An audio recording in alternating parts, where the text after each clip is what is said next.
Tintas tóxicas é o assunto de hoje.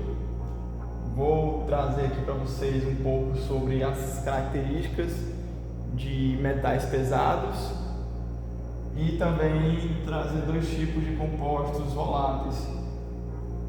Um dos metais pesados que eu trouxe foi o chumbo. A gente também tem o mercúrio, mas as suas características são bastante semelhantes. Bom, o chumbo ele era muito usado no Brasil entre a década de 80 e 90. Ele apresenta um pigmento branco, uma coloração meio branca, e ele era um bom solvente da tinta, né? Bom, o que ensina da tinta?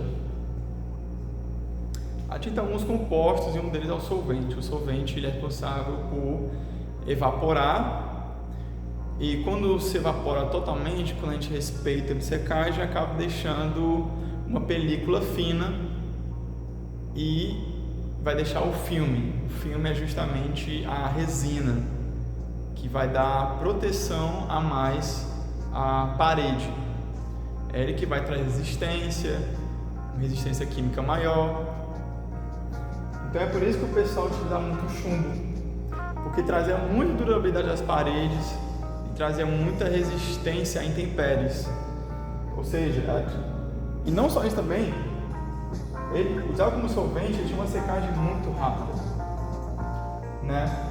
Claro que não era utilizado o chumbo em si, eles utilizavam o chumbo mais como catalisador, porque a tinta que eles utilizavam uma tinta à base de óleo de linhaça, e quando se combinava com o chumbo, tinha uma reação muito positiva, acabava acarretando isso aqui, uma secagem mais rápida na parede, né?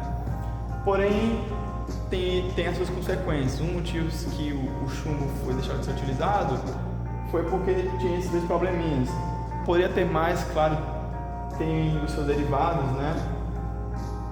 Então, o primeiro aqui que eu botei é a neurotoxicidade, que causava uma deficiência cognitiva, afetava muito mais as crianças, principalmente as crianças, e idosos também, e também tinha uma intoxicação crônica. É muito raro você ver pessoa utilizando esse tipo de tinta aqui à base de chumbo ou utilizando ele como catalisador. Agora aqui eu vou falar sobre os compostos voláteis, o formaldeído e a amônia. Tem outros, sim, tem outros, mas como já disse antes, possuem características semelhantes. Bom, agora continuando aqui, né?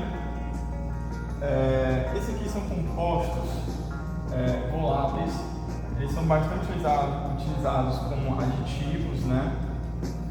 Começando aqui com o formaldeído, né? É um composto químico que pode ser utilizado como resina, especificamente como conservante. Como assim? Ele pode sim, ele tem a função de inibir a formação de mofo, de fungos, esse tipo de patologia. O problema é que ele pode dar câncer, infelizmente, né? E como é que eu faço para identificar? Como é que eu vou saber que eu estou nesse tipo de ambiente? Ele apresenta um cheiro muito forte, é um cheiro meio... Ele tem um cheiro acre, como assim? É um cheiro intenso, é um cheiro meio desconfortável, tem um forte odor. Era muito comum isso aqui ainda ser utilizado antes de 2010. É muito comum as pessoas utilizarem esse tipo de composto ou seus derivados. Também ele apresenta um cheiro também meio medicinal, um cheiro, aquele cheiro de hospital, né? Ele foi proibido? Não, ele é restringido, ele realmente tem algumas funções que são boas, porém ele foi regulamentado pela Anvisa. Como já disse, né? É uma coisa bem séria, porque ele pode dar câncer.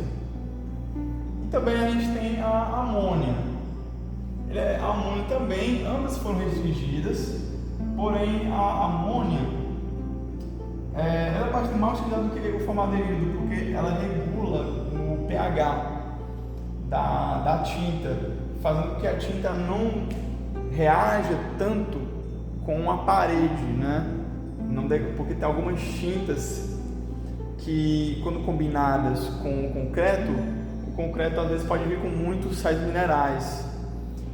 Então, se utilizava muita amônia porque acabava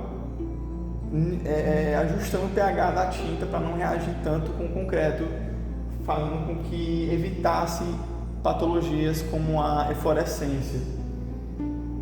E a amônia, ela não é cancerígena, porém ela é irritante, ela meio que tipo... Então assim, a amônia também, ela pode ser, ela foi dirigida porque ela pode ser irritante. Como assim irritante? Ela não é cancerígena. O problema que ela pode causar é danos à nossa pele, pode causar dano às nossas vias respiratórias. Não é à toa que acarreta muito edema pulmonar.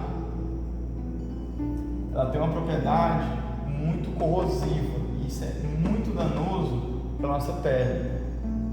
O cheiro dela lembra muito a produtos de limpeza.